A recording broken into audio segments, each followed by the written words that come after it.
You make sure now you placing your feet according to the turnout from your hip, right?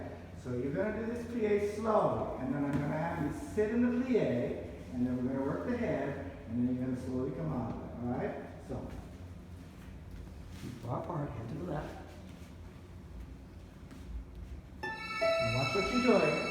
Okay, number one, ears back over your shoulder. Now from the floor, moving slowly. 1,